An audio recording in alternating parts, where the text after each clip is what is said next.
இவர் இது எதுக்கு சொல்ல வந்த ராஜு தெரியுமா? ராஜு தெரியுமா? ஏன்னா இவங்க இவ்வளவு நேரம் சொன்ன ராஜு என் போனை ஒரு கால அடிச்சா எடுக்கவே மாட்டேங்கிறான். ஆனா அவனை சினிமால முதல்ல ஹீரோவா இன்ட்ரோடியூஸ் பண்ணது நான் தான்.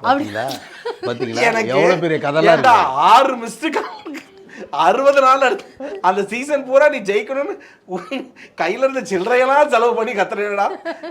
மிஸ்டு கால்ல 12 ஒரு நாளைக்கு 12 மிஸ்டு கால் கொடுத்தாலும் அடிக்க மாட்டேங்கிறான். இப்போ எடுக்கிறது இல்லையா? இல்ல இப்போ அவர் ஃபோன் பண்ணல. நீங்க ஏன் அத பத்தி பண்றீங்க? ஆனா நான் ஃபோன் பண்ணா எடுக்கலனால திரும்ப பார்த்துட்டு கூப்பிடுவான்.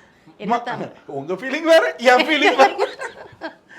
ஓ அவர்தான் டைட்டில் வின்னர். நீங்க சார் ஒரு நல்ல பர்சனாலிட்டி சார். ஆக்சுவலா வந்து அதாவது நீங்க சொன்ன மாதிரி துஷார் மாதிரி ஒரு வரதுல என்ன அவன் கிட்டக்க ஒரு ஸ்பெஷாலிட்டினா எந்த ஒரு சூழ்நிலையிலையும் அவன் மனநிலையும் ஒரே மனநிலையில் இருக்கும். சூப்பர். அது அது அது வந்து பெரிய விஷயம். அது அவனால் அவனை வந்து எப்படி சொல்றதுன்னா எமோஷனலா அவன் எமோஷனலான பையன் தான். நான் எமோஷனலா டிஸ்டர்ப் பண்ணி கேம் நகர்த்த முடியாது.